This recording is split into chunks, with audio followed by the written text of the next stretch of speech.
much, Pippa, for this kind invitation to speak to the Endangered Writing Network. And thank you to all of you who have signed in to listen. And I hope if you have questions, you'll feel free to ask them, although I can't promise that I can answer them. Okay.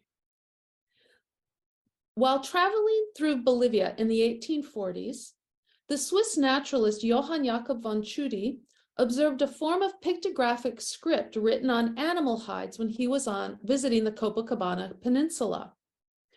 Tschudi described his meeting with a Catholic priest, Father Areche, and a 12-year-old Andean girl who showed the visitor, and I quote, a hide covered with hieroglyphics. By order of the Reverend Father, the girl easily read to me the hieroglyphics in Aymara, which contained a small catechism. Father Areche told me that an old Indian, a good Catholic from Sampaya is a village on the Copacabana Peninsula, who did not know how to read or write in Spanish, had invented these hieroglyphic signs and had painted them on hides. The ingenious Indian inventor taught his students how to read and write the script for many years before it came to the attention of the monks at Copacabana. He taught this method of writing to many Indians who taught it after his death, end quote. Tschudi was the first to write about the pictographic texts that were found throughout southern Peru and Bolivia in the 19th and 20th centuries. Despite Father Areche's assertion that the script was created by a local Andean man, and there are other earlier observers who were told the same thing, until recently, most observers had assumed that Roman Catholic priests invented this writing wholesale, because we believe it's been used to record primarily Christian prayers. The latest scholarship, however, suggests that it's more appropriate to view Andean pictographic writing as an emergent script with local variants, one that incorporates elements of Andean symbolism found in textiles, pottery, and other objects. Like the African Vai, Baman, and Masaba writing discussed by Piers Kelly, the Andean pictographic script appears to have been devised by individuals without formal training in alphabetic literacy. So it was made by individuals who were aware of literacy and had it around them, but they themselves were what we would refer to as illiterate. It was limited to specific domains of usage, and it drew upon what Kelly refers to as, quote, the indigenous pictorial culture and annotation system, end quote. While Andean pictographic texts have been found in southern Peru, the writing system was primarily utilized in Bolivia. It was used for both Quechua and Aymara. Those are Andean languages from distinct language families. According to Daniela Castro, Bolivian pictographic scripts can be subdivided into 4 distinct regional traditions. The first is La Paz. So if you look at the map, okay, La Paz is kind of middle of the way down toward your left, right near Lake Titicaca. Then if you look further down, you have the second region of Oruro, so that's further to the south. And then south of that is the third region of Potosí. And then if you go to the east, you see Chuquisaca in kind of the southern middle portion of Bolivia. That's the fourth region where you have kind of a subdivision of the script. And of all of these, the Chuquisaca version has received the most scholarly attention by far. This paper will discuss the Kawadi variant of Andean pictographic writing from the island of the moon, known as Kawadi in Lake Titicaca, which belongs to the La Paz tradition. According to Adolf Bandelier, who carried out ethnographic research in Lake Titicaca in the 1890s, the pictographic texts from the islands of the moon and the sun were shrouded in secrecy and kept hidden from outsiders. The Kawadi variant exists mainly in 2 manuscripts, and I have examples of those 2 on this screen.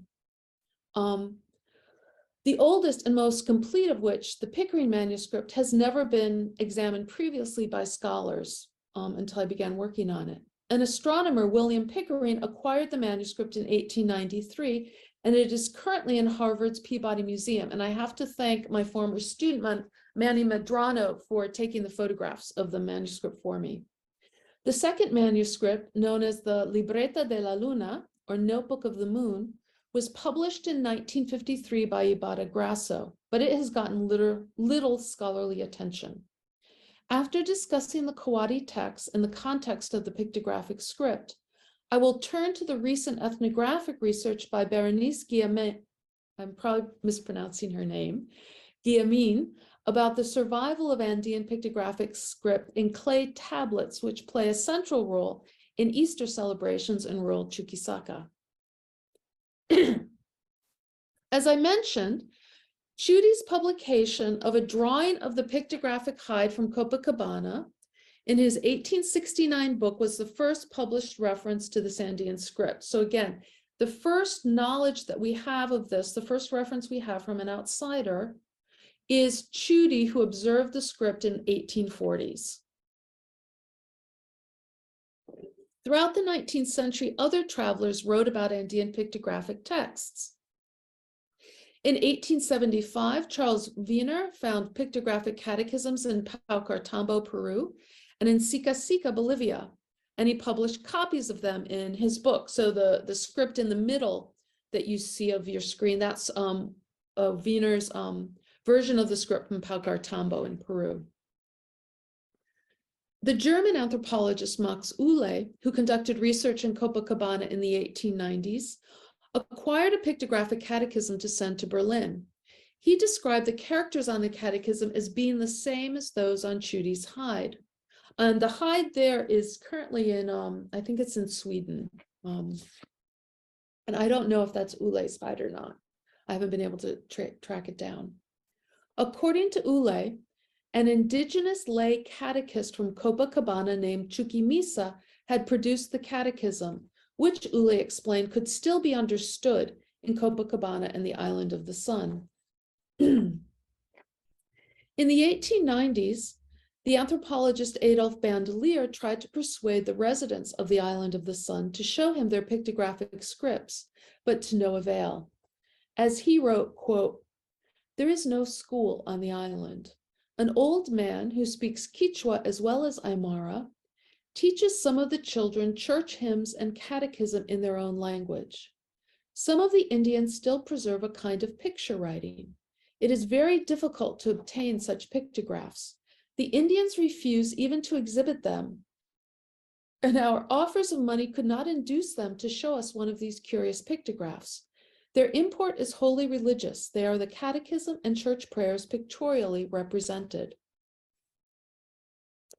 Investigators in the early 20th century described additional pictographic texts. In the 1950s, Father Porfirio Miranda Rivera, a Catholic priest in San Lucas, and that's in Chuquisaca, was the first to document the pictographic writing found among his parishioners, who created three-dimensional clay versions of the Lord's Prayer and other prayers for use during Lenten catechisms, in addition to pictographic prayers on paper.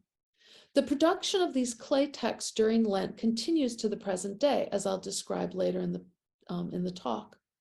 This particular clay pictographic tablet was collected by Miranda, and in 1951, Nils Holmer, Stig Ryden, and Miranda published the first word-by-word explanation of the pictographs in such a text. And so this was based on Miranda's interviews with the local people to explain what the signs mean. Now, in this clay tablet, most of the signs, about 65%, are rebus based, and they're read in a spiral, beginning from the outside and going around in a clockwise manner. And I'll give you some examples of the types of rebus. So for example, if you look at the pictographic text, in the foreground, you see two figures in the front. One of them appears to be like a standing person with a cloth on their chest. That cloth is a rebus, okay? So the word for textile in Quechua is pacha. That's a rebus for pacha, which means world. And so if you have a piece of cloth high up, that means Hanan Pacha, upper world, which means heaven. That's how you say heaven in Quechua, as it's translated in the colonial period and today, okay? The word every, which is sapa, in Quechua, is represented by a gourd known as sapaya. So if you go slightly to your left, you see that little round ball that looks like a pumpkin. That represents a gourd called sapaya for the word sapa, okay? If you keep going to the left and go back, there's kind of a weird figure of a man biting something. That represents the word bite, which is kuchu. and it's a hominin for kachun, meaning shall be. Okay, a piece of aromatic muna plant in the back stands for muna nikiri, meaning your will be done. There's a piece of cloth in the mud on the left, okay, on the outermost ring on the left, okay? That means this world, as opposed to the upper world, which is heaven, okay? And behind that textile on the ground, there's another figure holding a textile on her chest. That means heaven again, upper world, upper pacha, okay? So that's just kind of an example of how some of these symbols work, okay? Dick Ibarra-Grasso, an Argentine anthropologist, traveled through Bolivia in the 1940s and 50s, gathering examples of Andean pictographic writing in Quechua communities like San Lucas, Ocori, and Oroncota, and from Aymara-speaking settlements like Cumaná, Sampaya, etc. His 1953 book, La Escritura Indígena Andina, is the central text for understanding this writing system, okay? And kind of without his pioneering work, we would really be at a loss to talk about it in any historical depth.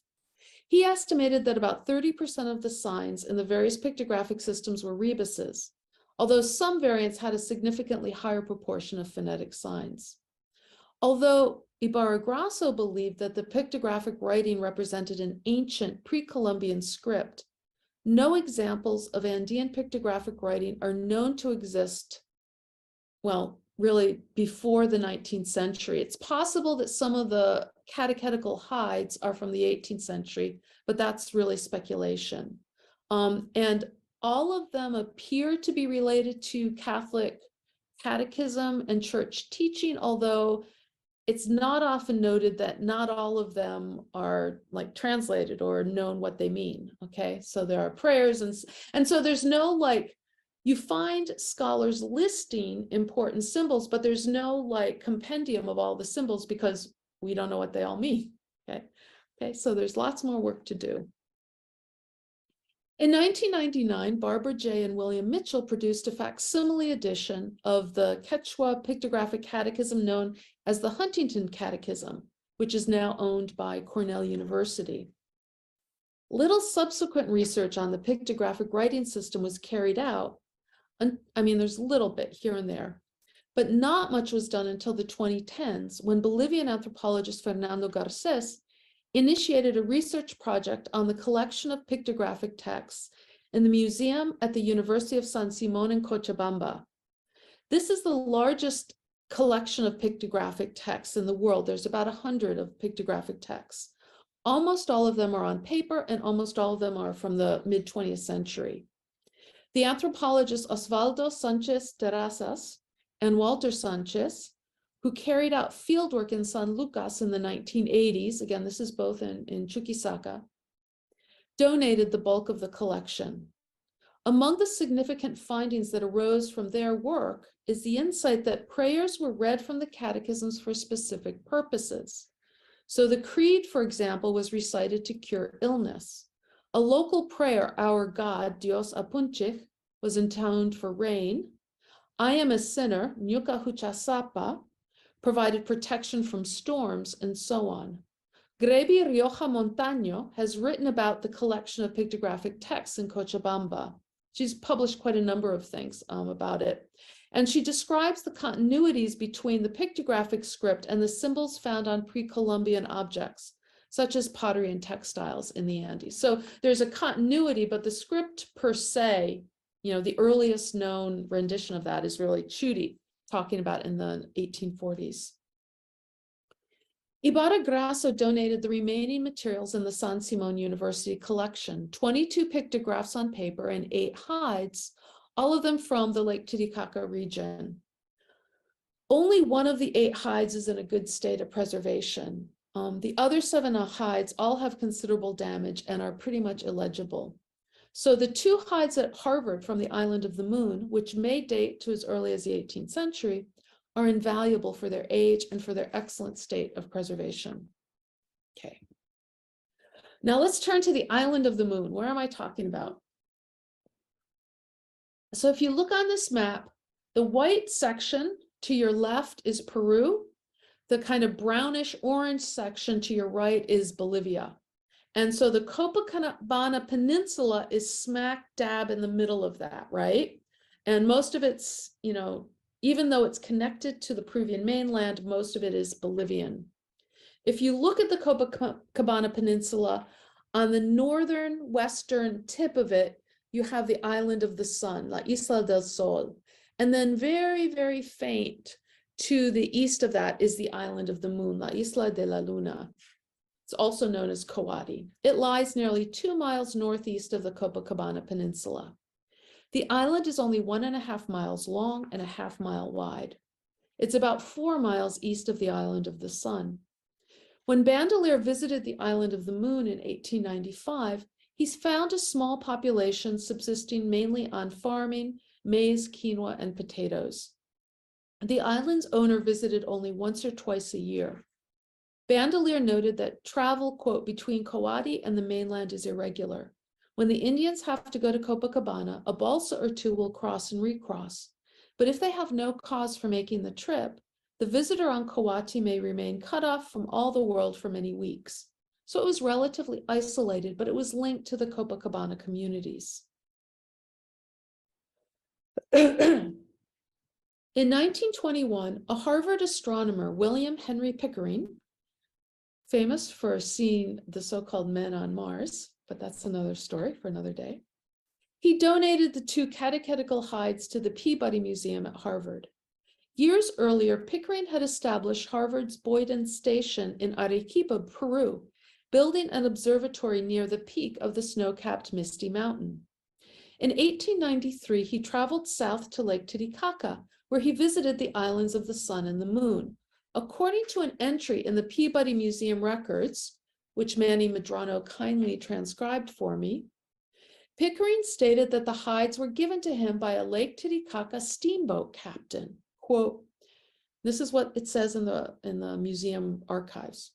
When Professor Pickering was on Lake Titicaca in 1893, a steamboat captain told him of some picture writings he knew of, made probably by the Aymara Indians. Not long after, much to Professor P's surprise, the same captain called on him at his house in Cambridge and presented him with these 2 specimens. And Pickering apparently carried these specimens to him kind of throughout his life until, the very end when he donated them to Harvard. The 2 texts, Pickering 1 and Pickering 2, are in what appear to be goat hides. Most of the characters were written with black ink from a plant known as Nyunyumayu, which the scribe applied using a small stick. On Pickering 1, lines 9, 10, 11, and 12, they're kind of the first lines at the top here. This is on the lower half of the text, are written in red ink. It's kind of hard to see on this picture, I'm sorry. According to Ibarra Grasso, this red ink is from cochineal insects who live on the cactus plants.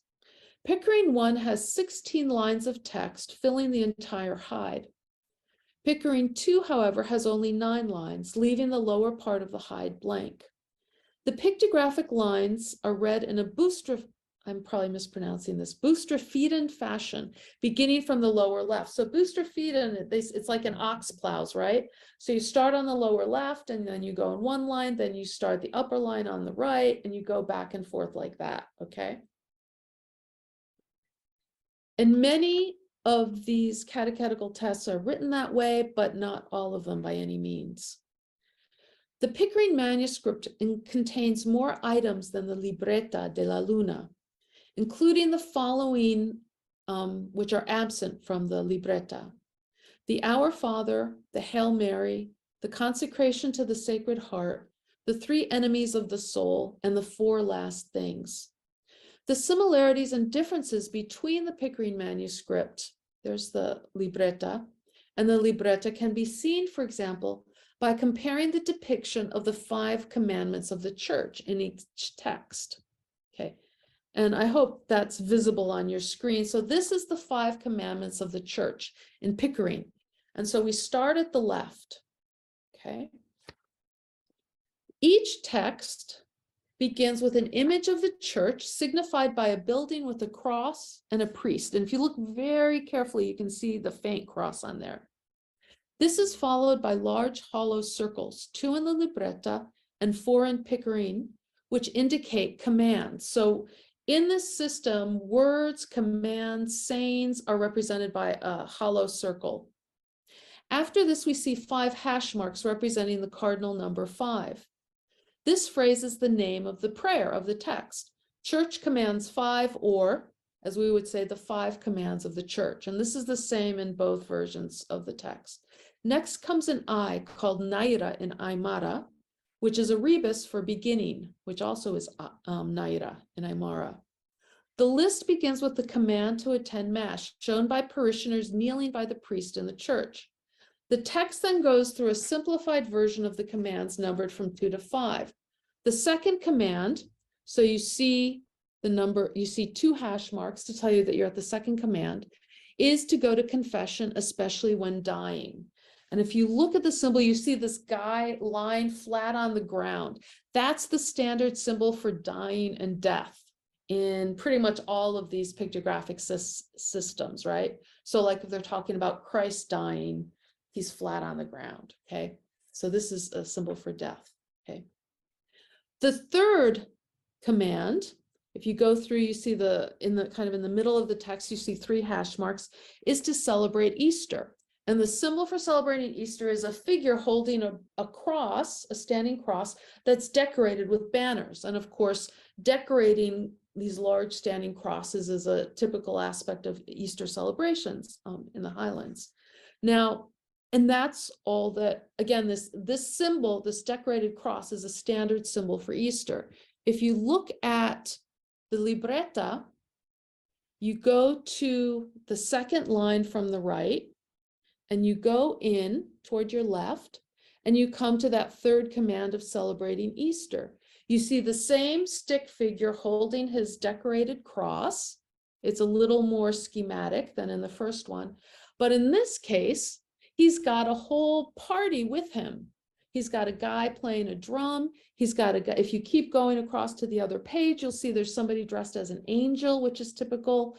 Then there's some people who are praying with the priest. So there's kind of a whole celebration going on. Does this mean that by the time the libretto was made, the Easter celebrations were more elaborate? I don't know. And then the other commands are, the 4th command is to fast on appointed days, and the 5th command is to give tithes. And the 5th command may be blocked by the people who are viewing, I don't know, but there's a difference in the 5th command in that the line of people giving tithes in the earlier text is much, much longer than in the later text, where there's only 3 people giving tithes instead of 6. So I don't know if this reflects different practices or if this is just the artistic preferences of the person who created the texts. Okay. The Kawadi script consists of logographic signs with at least one determinative. A significant portion of the signs are glottographic, which is a description that fits traditional definitions of writing. Now, determinatives are signs that indicate the semantic sphere of the items they accompany. They add non-linguistic information. So, for example, in the case of Egyptian hieroglyphs, the word for mother would normally be written with a woman determinative. But if it was a divine mother being referred to, the determinative would be that for a goddess. The Kawadi script employs a determinative in the shape of a small cross to indicate that the associated image is divine. So, for example, if we look at what's on your screen, beginning from the left, this is the Pater Noster, the Our Father. And the sign for God the Father is a hunched over elderly man with a cane who has a cross sticking out of his back. The cross indicates that this elderly man is in fact God. And so in the Kawadi script, the cross as a determinative signifying divinity was attached to many symbols. So, for example, I don't know if you can see that so well. This is an image of Father, Son, and Holy Spirit. And that final image, it's still kind of the Holy Spirit. If it's blocked, you'll have to believe me. The condor has a giant cross coming out of one of his wings. okay? And that's to show that he's divine. And also, I mean, there are doves in these pictographs. They knew how to draw doves, but they made a point of making it a condor. And you'll note that the condor is on a small pyramid structure, okay? Condor is often spoken of as the ruler of the upper world of Hananpacha. Now, how much that reflects pre-Columbian traditions, it's not really clear to me, but it's certainly the condor was very important in pre-Columbian Andean beliefs. What's interesting is that the pyramid that the condor is standing on, like I said, it's called an Ushnu. That is a very clear sign of status and power in the Andes. So the Father, Son, and Holy Spirit may indeed be, three persons in one God, but there's no doubt that in this representation, the condor, the Holy Spirit, is the most powerful and important of the three. And he's, of course, also the most Andean. Okay. The Island of the Sun's Umani script utilized a determinative consisting of little spikes sticking out of a sign, meant to be spider legs to indicate joyfulness. A phonetic rebus for the word joy, kusi, is the name for a spider. A spider is a kusi, okay? And so when they want to represent joy, they would usually just put a spider. If they want to show, in this case, that the Virgin Mary is happy, they show her with little spider legs coming out of her body, okay? And the spider's appearance before rainfall is associated with happiness. So rebus plays a significant role in the script. The ethnographer Robert Randall has described how puns and wordplay were central to Andean notions of knowledge and spiritual power. Based on his ethnographic experiences, Randall found that words in Quechua and Aymara are believed to possess creative power. He writes, "The pun utilizes language to link and relay objects and ideas, generally considered to have no affinity to one another. Thus, within any worldview that assumes the creative power of the world, the pun is one of the highest forms of affirmation of the basic interrelation of all things. The wisest men of the Inca Empire were, in that sense, masters of the pun," end quote. And certainly in my dealings with, in interviews with some of the living exemplars of the Kipu tradition, some of them are just masters of the pun. One of my former students, Christine Lee, did field work in Andahuaylas and in Talavera in the Peruvian Andes. And she's told me that some of her native Quechua-speaking interlocutors told her that they thought that, yeah, the reason why Quechua was a superior language to Spanish was because the puns are better in Quechua than in Spanish. Okay. Randall emphasized that each word in Quechua and Aymara has many meanings, and that a person's skill in linking the multiple meanings of words, especially through the art of making puns, lies at the heart of divining spiritual insights. The puns that exist within the rebuses of Andean pictographic script are not mere random coincidences of sound.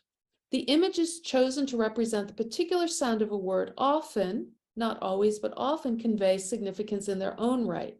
So, for example, according to Ibarra-Grasso's informants in the 1940s, an example of a phonetic rebus sign in the Kawadi script, and really in many of them, is the drawing of the tika flower in the Lord's Prayer to convey the second syllable of the word sutiki, which means your name. So if you look at this again from the left, that image right there is a tika flower, and that represents the word sutiki, to represent the syllable tik, okay? That's followed, okay, that's, part of the prayer, Our Father who art in heaven, hallowed be your name. If you can see the image of the flower, and then if you follow the flower as you go to the right, you have a representation of honoring the word, the divine name, by showing a cross with an empty circle. The empty circle is the divine word. And then a person kneeling in reverence before another cross. Tika partially replicates the sound of your name, but it also reinforces the idea of honor and celebration. A tika flower refers specifically to the flower that's worn in one's hat during a ceremony in honor of the beings in the mountain peaks and the earth. Decorating one's hat with flowers remains a vital aspect of Andean ceremonies, as can be seen in the modern Easter celebrations in rural Bolivia. So for example, you can see the gentleman in the picture, he has the flowers on his hat. And many times, wearing flowers on your hat is not necessarily optional. It's like you really need to do it to show your respect, okay? This image of the flower is a poetic evocation of how to honor the divine as God's name is glorified in the prayer. This mixture of semantic association with phonetic, I have problems with some of these words, homonymy was found in the early cuneiform scripts of ancient Mesopotamia. It's also found in Nawa writing and probably other scripts. Writing systems which combine semantic associations and phonetic rebuses tend to possess a large repertoire of signs, as multiple signs can indicate a single phonetic unit. In order to better understand how rebus worked in Andean pictographic script, I was able to isolate some of its basic principles in my recent publication in the journal Ethnohistory. It was earlier this year. And so these are just some basic principles, trying to understand this, okay? So the harmonic equivalences ignore glottal stops. This is apparent in Acha and Pacha and T'ika and Sutiki. The rebus may be for more than one syllable. This can be seen in Muna and Kusi, for example. The sound represented in the script is not necessarily that of this first syllable. We see that with Tika, and it's often kind of said as a rule, well, when you have this kind of rebus, it's always the first syllable. Well, that's not always the case here. The homonymic equivalence may involve a vowel shift if the consonants are identical, such as kuchu to represent kachun. The final consonant may be dropped, and the rebus may include words from Spanish. Okay. And who knows, maybe even Latin as well. Okay. These principles reveal an implicit Andean understanding of wordplay and punning, okay, as expressed in a pictographic writing system that appears to have been created and certainly was maintained by local peoples without interference from outsiders. It's worth mentioning one more point about the Kawadi text before I switch to describing the three-dimensional clay prayers that continue to be made. Kelly emphasizes that emergent scripts incorporate images that may be used across different indigenous media.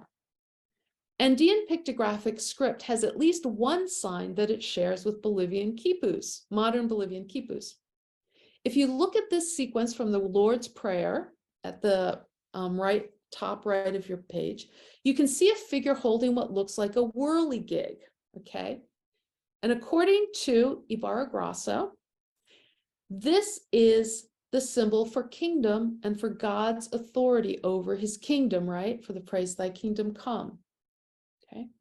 The figure is holding streamers of different colors.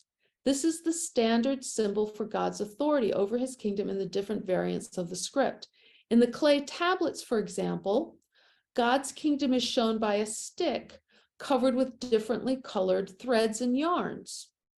Under the Incas, finely colored cloth was one of the most valued commodities, the closest analogy to money that existed and wealth that existed in the empire. If you look at this Kipu, and this is the photograph that was published by Nelson Pimentel of a Kipu that was created by a Bolivian Kipu expert in the 20th century. Here, I made a facsimile of it. You can see it a little more clearly. If you look at the cord on the top, which is the primary cord, you can see that it's made up of multicolored yarns. According to Nelson Pimentel, the anthropologist who carried out this amazing ethnographic research in Oruro in Bolivia, this variety of multicolored threads indicates the community as a whole, and specifically the power of the leader, the Malku, over the community members. So in other words, it's the same symbol, that these multicolored threads, and apparently, although the colors of the pendants mattered, the colors in the primary cord did not. They just had to be different multicolored threads, that it shows the community and the authority of the ruler over the community. That's the same image as that man holding a whirligig, which are the multicolored streamers, weavings, and God's authority over that, okay? Incidentally, this Kipu Pimentel calls this a syllabic Kipu. And the 4 knots in the differently colored pendants represent the syllable sartanyani, meaning we will rise up based on the different colors in each knot. It's a call for rebellion, whether by actual fighting or by legal battle in the courts. And it's a very neat example of how the same symbol, multicolored threads, can have the same meaning in both the pictographic script and in quipus from a neighboring region in rural Bolivia. As I mentioned before, the anthropologists Osvaldo Sanchez Terrazas and Walter Sanchez carried out fieldwork in San Lucas, Chuquisaca in the 1980s, where they found the pictographic script still in use. In 2013, a French anthropologist, Berenice Guillamín, who had been working a lot on Mesoamerican scripts, she went to this area wondering if maybe there were still any traces that could be found whatsoever of what they had studied in the 80s. To her astonishment, she found that the script flourished in the small villages in this area, where it was taught by the local Quechua leaders to children and to elderly people who had the free time to learn this during Lent. The writings that Ibarragrasso, Sanchez Terrazas, and Sanchez had collected in the 1940s and the 1980s, respectively, were still utilized. Okay, so copies of these same texts were passed down. Each year, Guillamín wrote, quote, native speakers use these documents to produce three-dimensional clay discs associated with figures and objects as signs. The community destroys these clay discs at the end of the Lenten period and Easter celebrations, engaging a renewal of the practice every Lenten period, end quote. Each spring, a doctrinero, a teacher, is appointed to teach Catholic doctrine by using the clay tablets that are also called rezos, prayers, or sometimes tortas, which means cakes. Each Catholic family, Guillamín explains, quote, undertakes under the penalty of a fine to send their children to learn the doctrine from the designated master, end quote.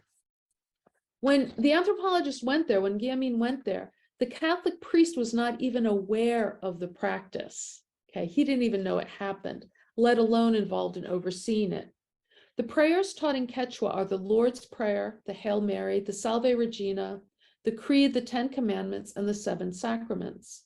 Most of the teachers and the children who learn the system are alphabetically literate. The persistence of this tradition has nothing to do with any supposed lack of literacy. Guillamín describes the system as I have here, as a combination of ideographic and phonetic signs, the latter represented through the Rebus principle. She also argues, as I've done for the Kawadi text, that the rebuses can have semantic overtones. For example, in the clay tablets, humans are often represented by small stones. I think if you look carefully, you can see some stones in that. This is in part a rebus. The Quechua word for person is runa, and the Quechua word for stone is rumi. So the first syllable ru is common to both words. Yet this association, as she writes, refers to, quote, a symbolism from myths specific to the Andes, themselves inextricably associated with the surrounding landscape. Myths recounted in Quechua often draw comparisons between humans and stones, end quote. Many scholars have argued that a central feature of the Andean cosmovision, as it is now generally termed, is the ability for humans to transform into stone and for stones to transform into humans. So this particular rebus is a powerfully meaningful choice. The symbols for Christ, Jesus Christ, Jesu Christu, also utilize natural elements from the landscape. If you look in the middle, you can see a bunch of ichu grass kind of, going up, okay? Ichu is a type of grass that's used for herding, also for rope making. Ichu represents Yesu, while Christ is represented by a tooth, which is kiru in Quechua. So kiru for Cristo, okay? Ichu kiru, Jesu Cristo. The ichu grass evokes the pasture land for the herds of sheep and camelids among this pastoral population. The sheep's tooth references sheep herding, a central activity in the region. Another symbol is the common churiki tree, used to represent the word churi, meaning son, for the son of God. The tree can be seen whilst herding the flocks. In this way, Guillemine continues, the surrounding landscape to which the signs refer can also be conceived as a mirror that evokes the miniature figures in a larger scale. And these in turn, that is the clay tablets themselves, can be seen as the materializations of the small towns and hamlets surrounding the communities, end quote. The student who is learning the prayers from the clay pictographs is, she concludes, quote, like a walker. The pupil's gaze on the clay discs travels along a furrow dug in the clay, punctuated by signs referring to the surrounding spaces, themselves associated with countless stories and myths, end quote. Guillemine suggests that this may be why the clay pictographs continue despite the community being alphabetically literate. Through the pictographic signs, the lessons of the religious prayers learned during Lent are mirrored in the landscape that serves as the canvas for one's daily activities. Once Easter is over, the clay tablets are broken up and destroyed. Everything is thrown away except for the bits of cloth and string, which will be reused the next year. The cyclical nature of the text is part of the lessons about life that the prayers teach. Animals are born in the spring and slaughtered in the autumn. Christ is born at Christmas, dies on the cross on Good Friday, and is reborn at Easter. Birth, death, rebirth, the destruction and renewal of the clay pictographic prayers echo the teachings of Christ and the cycles of agropastoralism. Guillemine's ethnographic research opens our eyes to the fact that this pictographic tradition still exists in the region of Chuquisaca, where it had been documented previously in the 1980s. She's very concerned, however, that the tradition will become dormant once the people's subsistence changes under the pressures of modernization. The situation elsewhere in Bolivia is unclear. When I have finished my book on the Kipus, which hopefully will be next year, at least with the first draft, I want to travel with my husband to the islands of the sun and the moon to see if anyone remembers these catechetical texts. The many signs remains obscure. Can local people offer interpretations and insights? I want to bring copies of these pictographic guides for the local people so that they can have them for themselves, and hopefully they'll and on the lives of their ancestors. I'm also curious as to whether the custom of making 3D pictographic tablets existed elsewhere in Bolivia, or whether it was only in Chuquisaca. I don't know yet how endangered this writing system is, or even what it would mean for it to be endangered. As communities become more urbanized, and the linkages to traditional pastoralism becomes more fraught, will bits of ichu grass and teeth and stones on the clay tablets still resonate with meaning? Thank you. Okay. And that's all I've got. So. Thank you very much indeed, Sabine. This is